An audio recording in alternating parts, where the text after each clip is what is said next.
Hey, what's going on, guys? It's me, Aiden, And Adam from Anime Apocalypse, and today we're going to be talking about the new My Hero Academia movie that is now out in theaters. Now, this video will contain spoilers on not only the movie, but later on, also the manga. So this video is going to be split into two parts. The first part is going to be only anime and the movie, and then the second part is going to be talking about manga as well, but we will clearly indicate when we transition over to that segment, so don't worry, you will not be spoiled. So to start off, we're going to be comparing the very first My Hero movie that came out to this new My Hero movie that just came out. So Adam, what do you think? Well, both of the movies were pretty similar in terms of plot. Their general plot was kind of the same, where it started off, we were introduced to the students and what they were doing, and then we got to see the villain, and then sort of later in the movie we saw what they wanted, and then we got our cool fight scene at the end. But I thought that the first movie did some things not so well, and that the second movie really picked up and did a great job on all that. Could you give me an example of one thing that this movie did a lot better than the first one?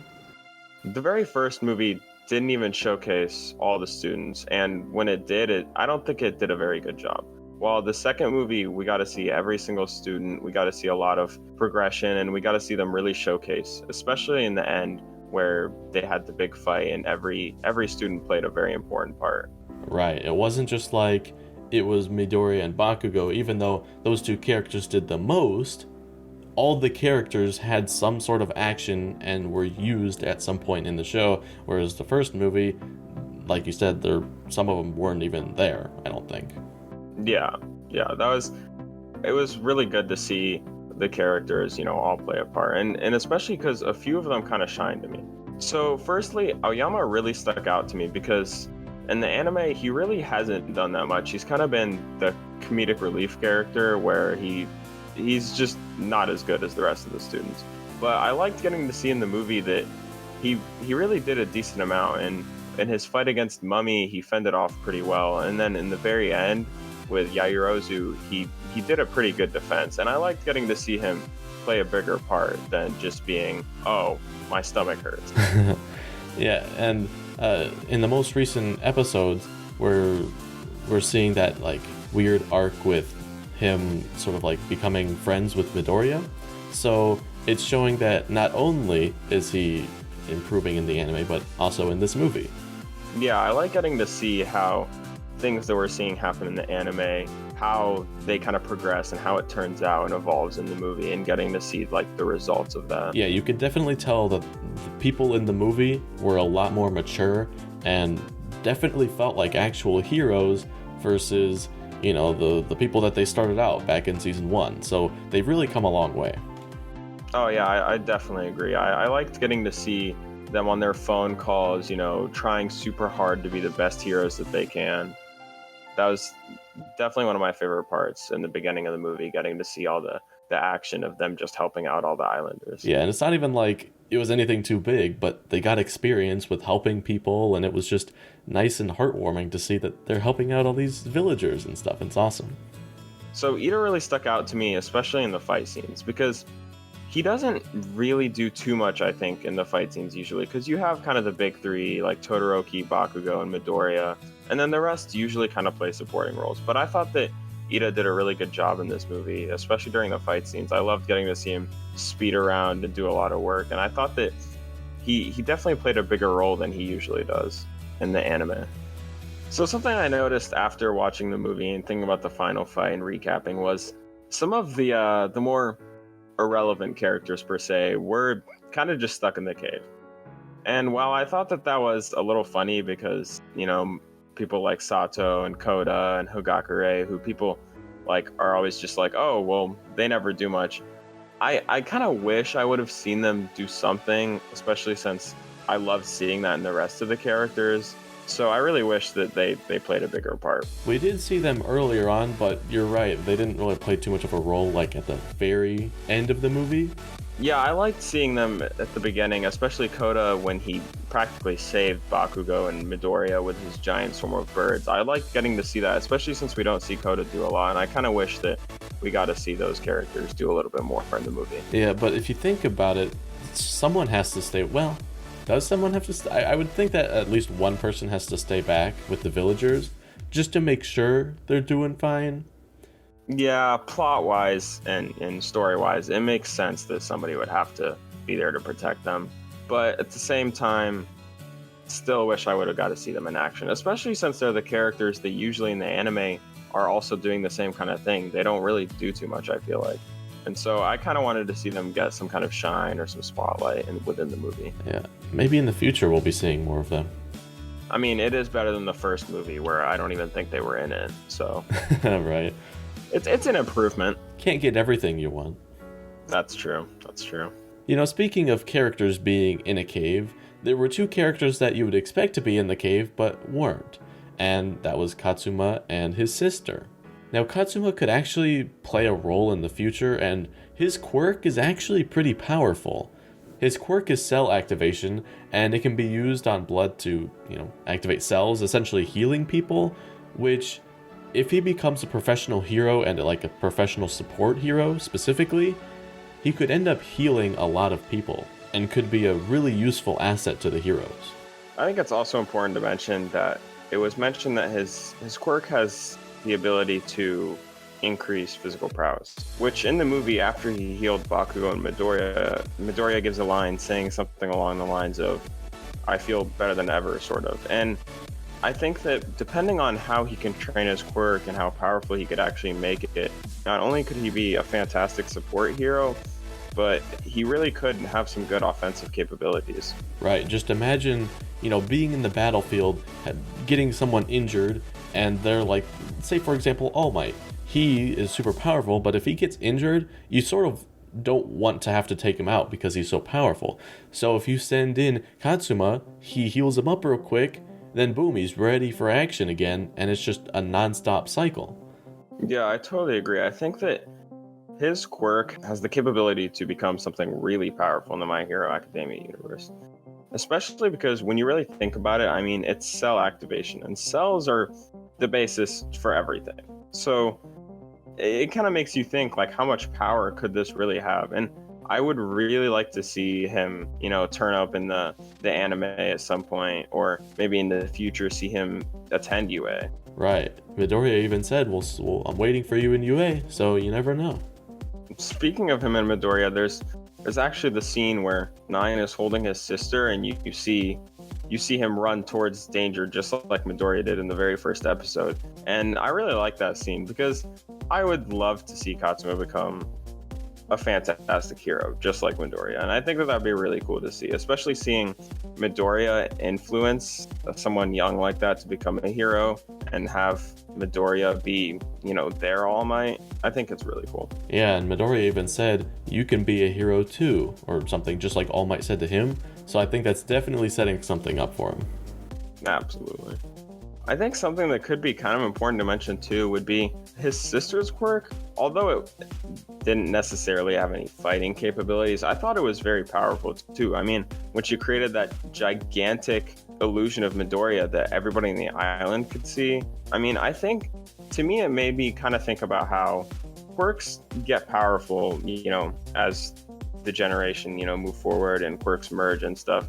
And I thought it was kind of cool to see how these two really young people had potentially pretty strong quirks. That makes me kind of think, well, in the future of the universe, like, how powerful could these quirks get, and like, what kind of combinations are we going to see? Right, because especially with his sister, she was doing those things that you would expect to take a long time.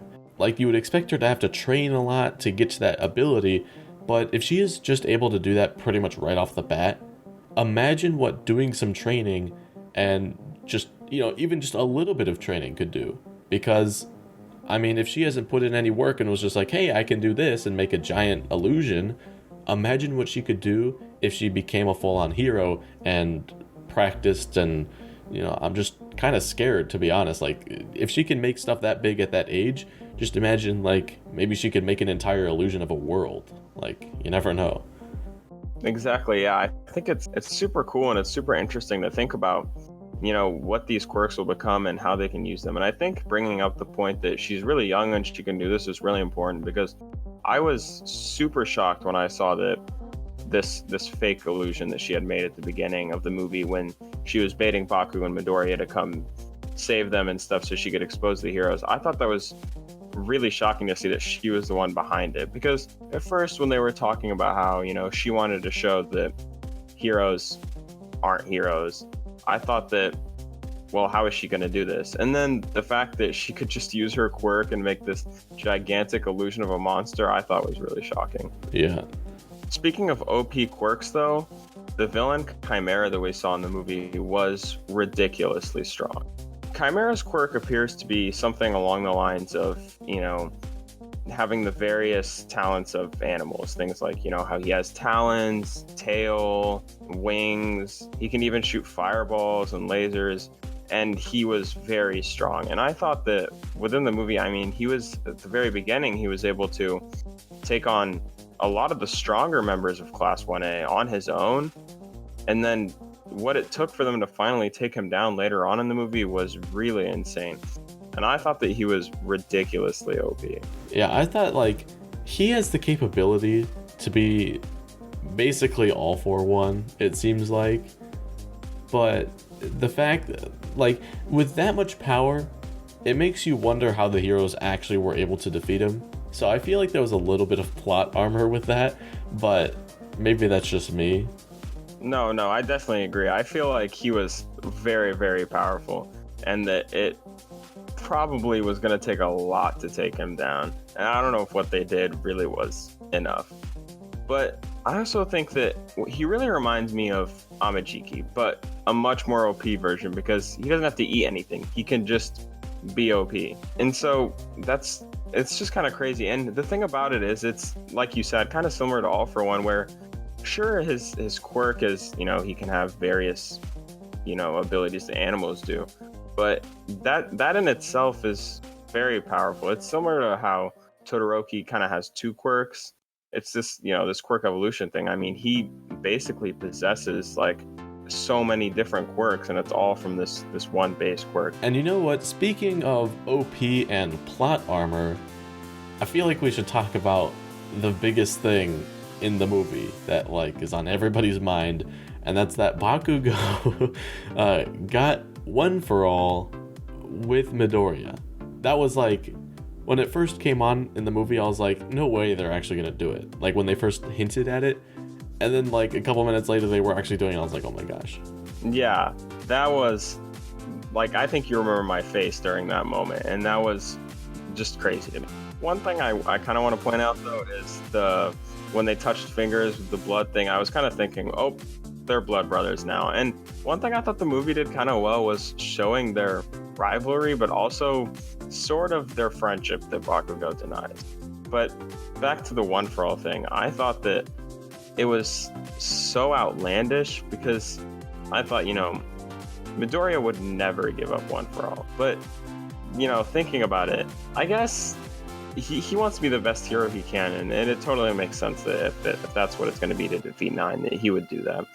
And I thought that the final battle with 2 One For Alls was, like, I can't even find words to describe it. And the animation, it turned from like more fluid type animation to like that really fighting animation where it was just like a bunch of flashing lights and moving all over the place really fast, and it was awesome. Yeah, the animation was very similar to Midoriya's fight with Overhaul, with all this flying around and just absolutely obliterating everything. And I, like, the very final fight, when I was just watching Bakugo and Midoriya go absolutely ham on 9, I was having a blast. I thought that the fight scenes in the movie were all done really good, especially the very first one, and definitely the very last one. Yeah, I think they are my favorite fight scenes in the entire show. Like, it was just beautiful. No, I 100% agree. Like, every twist and turn in the fight, I was like, oh, is this it? Are they finally gonna blow him out of the world? But like, it just kept going, and they really, really went at it. And I loved seeing it. It was super good. Yeah, I wanna watch it again, but since it's a movie and it's not out on Blu-ray or anything yet, it's not like you can just rewatch it a bunch of times. So yeah, it's very unfortunate. I think also the very end of the fight was super cool to see with all the One For All stuff, but towards the beginning where Bakugo and Midoriya were doing these combo moves and stuff, I thought it was really cool to see them finally, kind of come together and unite and do some really powerful stuff, considering how powerful they are individually. Right. Imagine if they just like team up together and just become this super duo. Yeah. But I liked Bakugo's line after they lost to 9 the first time, saying something along the lines of, "Wow, I really teamed up with you, Midoriya, and we still lost." There was one part about Bakugo getting One for All that just I didn't like. And that's how they ended it. Like, it just seemed so cliche, like, oh, it was a miracle that it was transferred back to Midoriya or whatever. So, I don't know. Is that just me and not liking cliche stuff like that? Because I like it when there's an actual reasoning. Like, for example, if Bakugo was like, okay, I'm going to give you back, like, here's some more of my DNA, take it back, that would make sense, and I'd be perfectly fine with that. But the way it played out, it just seemed really cliche. And I don't know, does that bug anyone else? No, I absolutely agree. I thought it was, to be honest, I just hated how it was played out as, oh, it was a miracle from the predecessors. Because it was just like, why? Like, how does that even work? I would have loved to see something maybe like, oh, while you were unconscious, with Bakugo's, last breath or whatever, he gave it back to you or something like that. But it was just, oh, the predecessors just gave it back to you. Which I think One for All so far has done a pretty good job of explaining how the quirk works and, how this leads to that. But I thought that was kind of outlandish and didn't make much sense. So, yeah, I agree. I wish that it wasn't so cliche and that they did something a little bit better. I think my ideal thing would be them going to Eri and having her just revert them back to a previous state. Now, obviously, since she can't really control her powers or anything, that's more unrealistic, but I feel like that would have given us a way more satisfying, close, because it would have shown, hey, it was basically just them rewinding themselves back to their previous state. So I think that would have made me a little bit more happy, but again, can't get everything that you want. Yeah, honestly, that does sound like a really cool ending, and I would have loved to see that, especially because since this movie is a little bit more forward than where the anime is, Eri could, have some progression on her quirk that could have caused that to happen. Right. But something else, speaking of Eri, that I was thinking of during the movie was when we found out about Katsumo's quirk being cell activation and how he was able to heal Baku and Midoriya, I really thought he was going to go full Eri mode and throw Katsumo on his back and just go 100% on 9. But 2-1 for all, I think, was probably a better fight. Right, because then it would have just felt like a repeat of the Overhaul episode. Right. And I kind of liked that part, at least, where Midoriya didn't cheap out on 1 for all. We saw him, go 1 for all 1,000,000% before, and we've seen him go 100% stuff with, different, like with Eri being on his back that allowed him to do that. But I liked getting to see that he didn't have to do that this time around. He, just had his power, and that was it. Right. And Bakugo actually, I get that Bakugo wasn't able to handle 100% either, so he broke his arms, but he still reacted to it fairly well, and he was like, okay, I know at least how to activate the quirk. It's not like how do I do this? He was fully into it.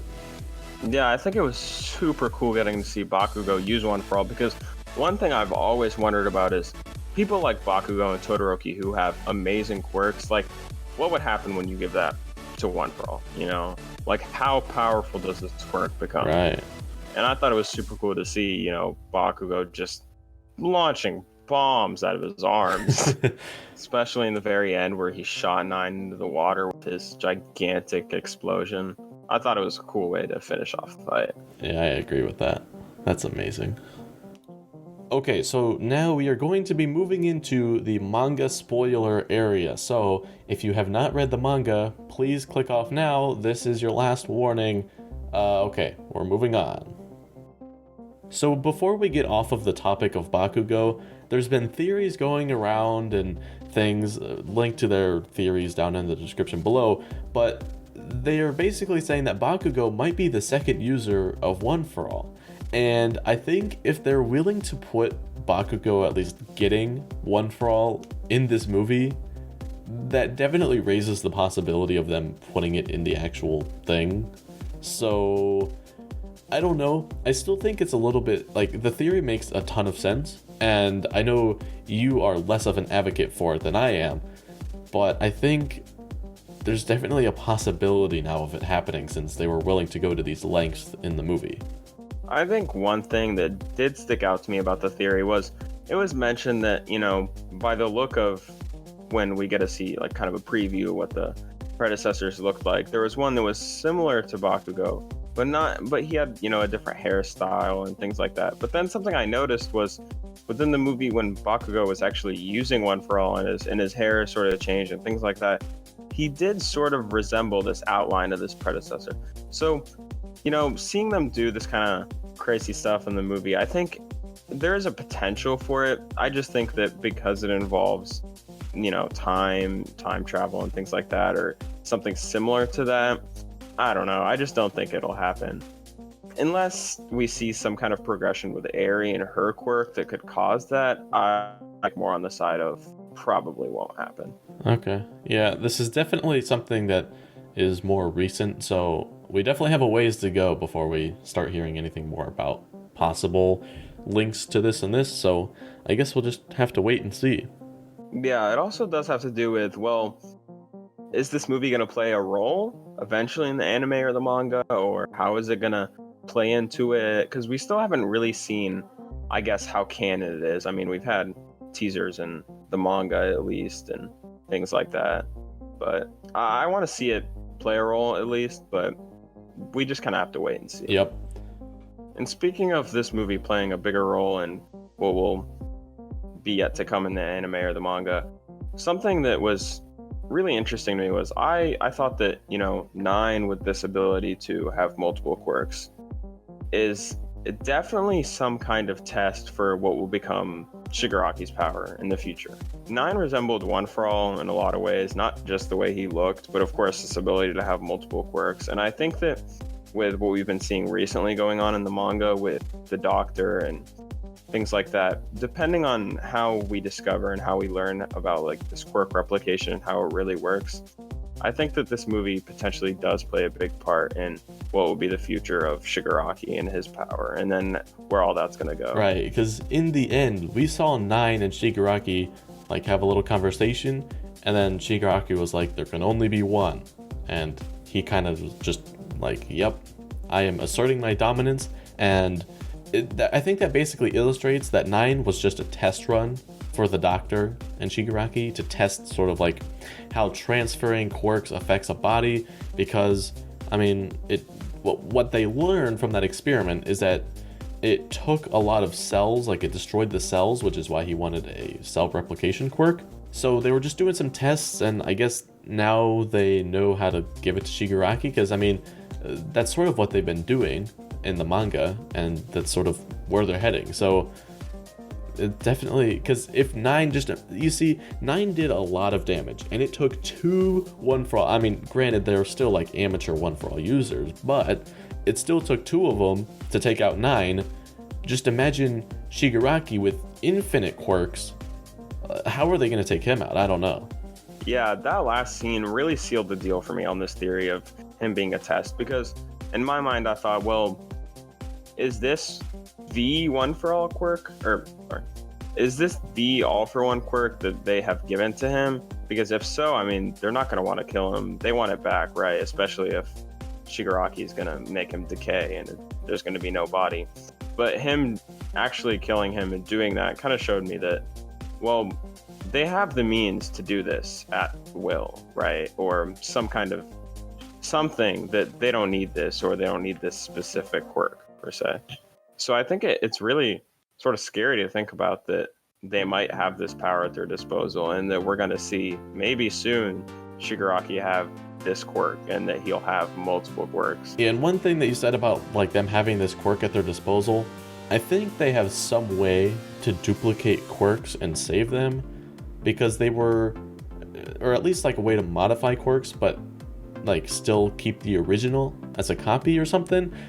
So basically they took this modified or this duplicated or this duplicated version of All for One, and they gave it to Nine, and since they didn't need it back, or they didn't need to steal the quirk back, they just killed him because they still had a copy.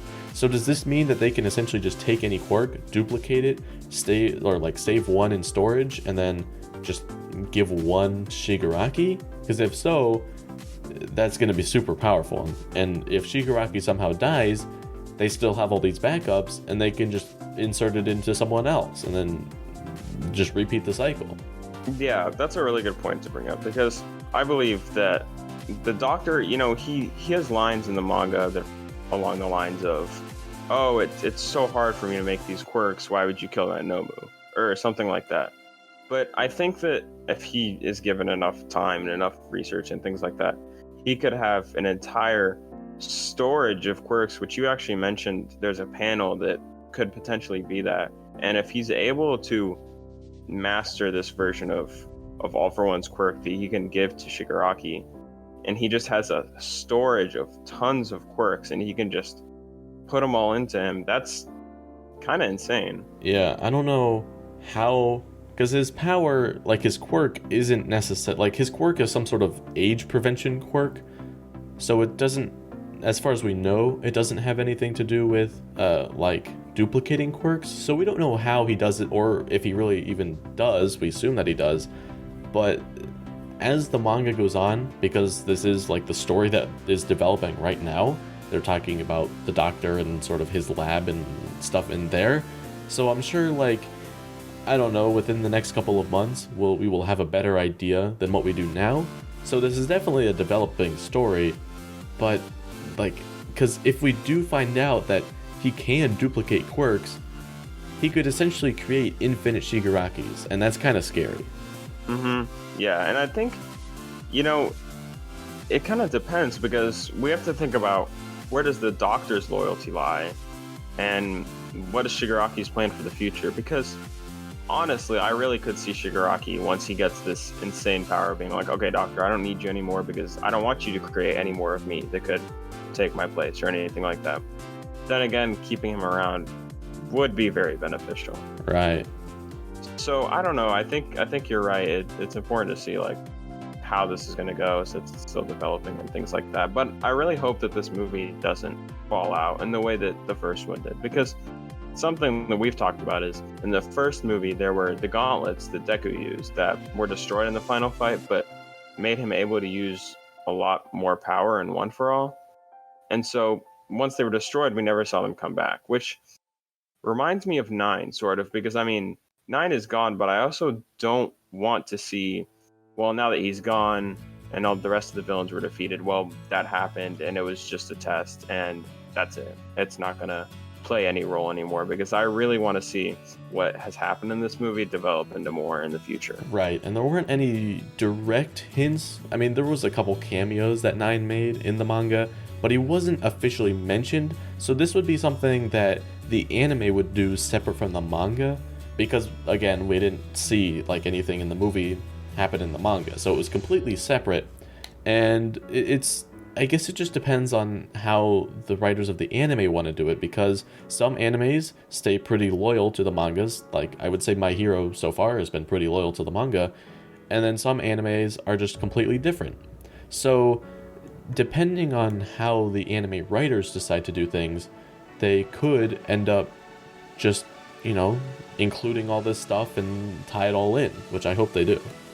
Yeah, I think like you said, the anime writers of My Hero Academia have stuck pretty well to the manga, but in the very first episode of season 4, we see the reporter who definitely wasn't in the manga. And so I think so far what we've seen is they stick pretty close to the manga, but they've added some stuff that I think is good. So if what happens in the movie, turns up in the anime, not the manga per se, I wouldn't have any problem with that. I would just at least be happy to see that it's playing some sort of role within the universe. So Aiden, do you have anything else to touch on? I don't think so. I think that was pretty much all we wanted to talk about. But yeah, so I guess that's going to bring us to the end of this video. If you did enjoy, you can leave a like and subscribe for more content similar to this. We plan on bringing you a lot more content, so stay tuned for that. But we'll see you in the next one. Goodbye. See you guys. Minetta, I can't take this much beauty. I think I might actually die. These tickets were a mistake.